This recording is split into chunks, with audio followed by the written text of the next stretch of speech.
Nossa entrevista de hoje é com a professora Sandra Santos, que é professora titular do Departamento de Matemática Aplicada. Boa tarde, Sandra. Boa tarde, Mário. Sandra, como que você virou matemática? Puxa, essa é uma história longa, mas matemática sempre foi minha paixão, desde menina. Sempre gostei muito, ia bem nessa matéria. Mas quando eu fiz um teste vocacional, estava na 8ª série, apareceu engenheira, arquiteta ou professora de matemática. E eu fiquei com dúvida de se eu ia ser professora de matemática. Então, até tentei partir para a carreira da engenharia civil e arquitetura. Fiz o colégio técnico em edificações e prestei arquitetura.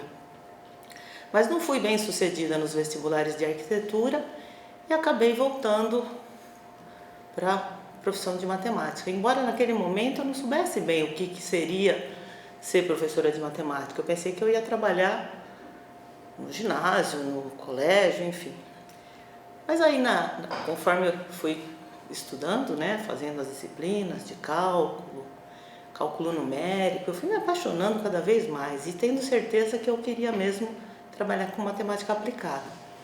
Apesar que na graduação eu fiz uma iniciação em geometria ao longo da graduação toda e foi muito rico isso. Mas à medida que eu estudava as disciplinas da aplicada, eu fui me encantando mais e foi assim que eu acabei ficando na matemática aplicada. Eu entrei no bacharelado em matemática e depois optei pela matemática aplicada. Entretanto, você diria que a geometria foi sua primeira paixão? Eu acredito que sim, e é até hoje. E acho que talvez por isso que eu gosto tanto de otimização, que é a minha área de trabalho, né? Porque ela combina muito bem geometria, álgebra, análise, um pouquinho de cada coisa, dando sua pitadinha ali e fazendo um tempero muito gostoso. Eu acho bem bacana esse trabalho. Matemática aplicada Bom, tal como a matemática é muito amplo, né? Quais foram os aspectos que mais te seduziram? A parte de aplicações, a parte computacional? Acho que foi principalmente a parte computacional. Combinar a teoria com a parte computacional, que são justamente o desenvolvimento de algoritmos, né? Essa sequência de passos, de uma metodologia para resolver um problema e depois ver isso funcionando na prática, no computador, analisar se aquilo vai convergir, como que funciona todo esse mecanismo. Então, acho que tudo isso me apaixonou muito. Eu acho bacana quando você pode contar que trabalha com um problema de verdade, né? Que tem um sabor, que você pode contar para sua família no almoço de domingo, aquilo com que você trabalha. Mas é tão difícil a gente trabalhar com um problema real. E para mim, particularmente, é muito gratificante muitas vezes trabalhar com um problema geométrico, um problema mais de aplicação dentro da própria matemática. Isso já me seduz muito. Você acha que a formação a formação que nós damos para nossos alunos e a nossa própria formação na parte computacional é adequada ou está faltando alguma coisa? Acho que está faltando um pouquinho mais dessa parte computacional para eles. O que eu vejo que os meninos que se sobressaem mais são aqueles que se envolvem mais com a parte computacional, que buscam disciplinas extras, né, no Instituto de Computação, ou que fazem as suas investidas aí, assistindo vídeos no YouTube e aprendendo sozinhos. Então, essa moçada, que hoje tem uma garra muito grande, tem se saído muito bem. E eu acredito que não sei se a gente tem que dar isso como cursos efetivamente, mas talvez pedir mais em projetos e estimulá-los mais a se envolverem com a parte computacional certamente vai enriquecer mais a formação deles. Você diria que isso deveria estar integrado ao currículo de nossa graduação ou de nossas graduações? Sim, a gente vê que isso acontece em disciplinas isoladas, né, por iniciativas dos próprios colegas. Alguns colegas pedem mais projetos, pedem que a meninada se envolva mais, mas quem sabe se isso fosse efetivamente estabelecido, né, talvez ajudasse a se concretizar de fato, porque depender de um docente ou de outro não é tão bom, né, para os alunos. Talvez fosse melhor que isso fosse realmente mais Sandra, você está, bom, sempre teve, mas nos últimos 10 anos, uma coisa assim, você está tendo um desempenho em termos de pesquisa que a gente poderia dizer sobresaliente, como se diz? Excepcional. Entretanto, você também tem se envolvido com atividades administrativas. E como você convive com essas coisas? Em particular, qual é a experiência que você tem de atividades administrativas e o que você tem para dizer aos mais jovens em termos de, como se costuma dizer, segurar o... Como é? Segurar o armário, né? Segurar o piano. Carregar o piano, não segurar o armário, isso. Carregar o piano.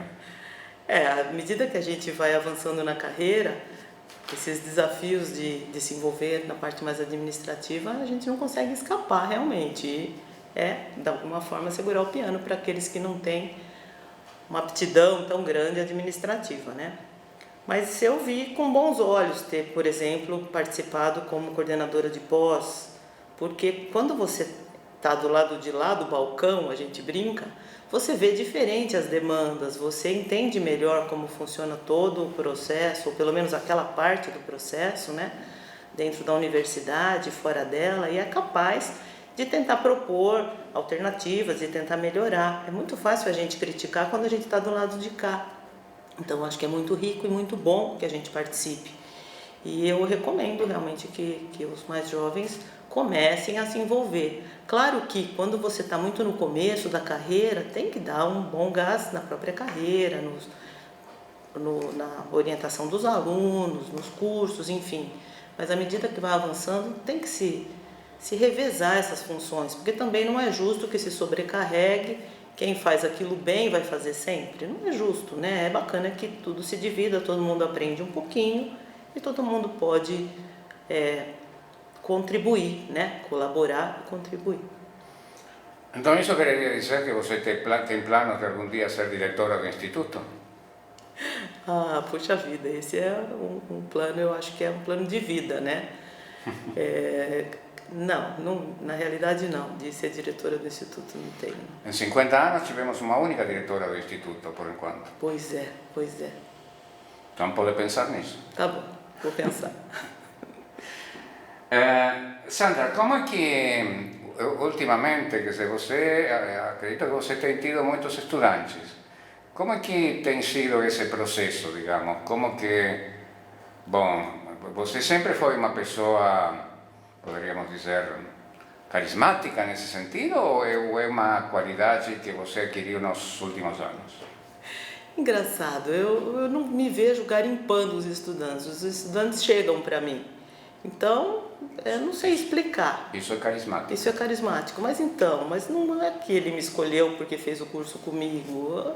Vão acontecendo essas oportunidades e eu vou sendo presenteada com muitos alunos excelentes que têm trabalhado comigo e eu tenho sido muito feliz com os meus alunos. Então, talvez esse desempenho, né, e aí os outros alunos veem isso e talvez se espelhem e queiram também, talvez seja todo um processo, né? Mas a minha vida aí na orientação está sendo muito boa ultimamente, estou muito satisfeita. Para onde que vai a pesquisa em otimização? Olha, a gente tem sido bem desafiado com esses problemas gigantes, né, do Big Data e pensando que a gente precisa lidar com toda essa imensidão de informações de uma maneira bem sabida. Então, muitos métodos antigos estão sendo revistos e revividos e revigorados. Talvez seja mesmo um processo de retorno, né? Retorno de algumas ideias antigas que estavam engavetadas, talvez porque não faziam sentido, e agora estão sendo revistas. Então, por exemplo, os métodos de buscas coordenadas, né? Que estavam meio esquecidos, uma ideia muito simples, mas que se mostraram bem interessantes e injetando novas ideias aí com o tempo. Acredito que vai por esse lado. Então você acha que nós temos machine learning, statistical learning e deep learning por muitos anos ainda, ou é uma moda que vai passar? Talvez ainda vigore e vingue por mais um tempo, mas daqui a pouco vai aparecer algum outro desafio, né? Então a gente está sempre preparado, esperando mais desafios. É isso que a gente gosta de fazer. Qual seria a sua avaliação da nossa pós-graduação atual em matemática aplicada? Mas pode falar também de matemática e estatística sem problema. Eu vejo que muitos alunos acabam partindo para pós, às vezes por não estarem dispostos a enfrentar o mercado de trabalho, nem tanto depois que se graduam, né? E nem tanto por uma paixão pela pesquisa, por uma vontade de ser um pesquisador. Então talvez isso atrapalhe um pouco, porque eu vejo que é preciso muita garra, muito gosto, muito envolvimento para você desenvolver um projeto seu, né? Que é isso que acontece na pós. E às vezes eu sinto que falta um pouco de maturidade em alguns alunos nesse sentido. E aí eu vejo que isso acontece não só no nosso programa, mas nos outros também. Claro, sempre tem exceções, alunos excelentes, projetos bacanas, as paixões, né, que vingam, mas eu penso que às vezes pessoas que foram para o mercado de trabalho e voltam, elas voltam revigoradas, ou elas voltam mais motivadas, com mais bagagem, né, e desenvolvem projetos bem interessantes também. Então acho que precisa um pouquinho de maturidade, né, ou maturidade no desejo, na intenção, ou maturidade do que aprendeu na vida, do que viveu, enfim, para desenvolver um bom projeto. Você tem muitos alunos que foram para a indústria e voltaram, ou que foram para a indústria e ficaram lá? Não tenho. Na realidade, nem tenho essa vivência. Tenho vivência com docentes, né, de instituições que são professores e que vêm para se recapacitar. E tive também uma aluna que fez o doutorado aqui com a gente e foi para o mercado de trabalho depois, mas que tiveram esse vai e vem, não. Seria interessante trabalhar com alguém assim, né, com esse perfil. Acredito que pode ser muito rico. Você foi aluna daqui, do nosso instituto, foi pós-graduanda do nosso instituto e professora do nosso instituto, então conhece tudo desde as raízes, né? Como você vê o aspecto da motivação dos alunos que começam, digamos, você da pós-graduação já falou, né? Mas os alunos que começam, como você vê a motivação deles? Eles sabem onde estão ou estão esperando ver o que acontece? Às vezes dá uma impressão que eles estão meio sem saber direito, né? Mas o que eu percebi nos últimos anos, digamos nos últimos 2, 3 anos, foi que a moçada da matemática aplicada, de uma maneira específica, veio se mobilizando e tentando entender, né, o espaço deles, e aí eles criaram essa CEMAP, a Semana da Matemática Aplicada. E eu vi isso com super bons olhos. Aconteceu esse ano a 2ª edição, e você vê que a partir dessas ideias que eles foram gestando, veja, é uma semana que é organizada totalmente pelos alunos, iniciativa deles, que convidam as pessoas, que vão buscar recursos, que fazem tudo sozinhos, basicamente. Claro, o coordenador, alguns professores dão um apoio, mas quem cuida de tudo são eles, né? E em função disso, os outros alunos também foram se encontrando mais. E eu vejo que hoje a gente já tem bem mais alunos optando pela aplicada, sendo que eram alunos da física ou até da matemática mesmo, entraram para o bacharelado, talvez até lembrando a minha história, né? Então, eu acho que essas mobilizações que a pessoa meio que se encontra ali e vê que era aquilo que ela queria fazer, ou é daquele grupo que ela quer fazer parte, faz diferença. E de alguma maneira a CEMAP tem ajudado. Então, eu espero que eles continuem com gás, né? E que o ano que vem tenha a 3ª e assim por diante. Sandra, alguma pergunta que você gostaria de responder e que eu não fiz? Não, Mário. Acho que era isso mesmo. Obrigada. Ok, muito obrigado então. Então nos despedimos até a próxima vez. Até.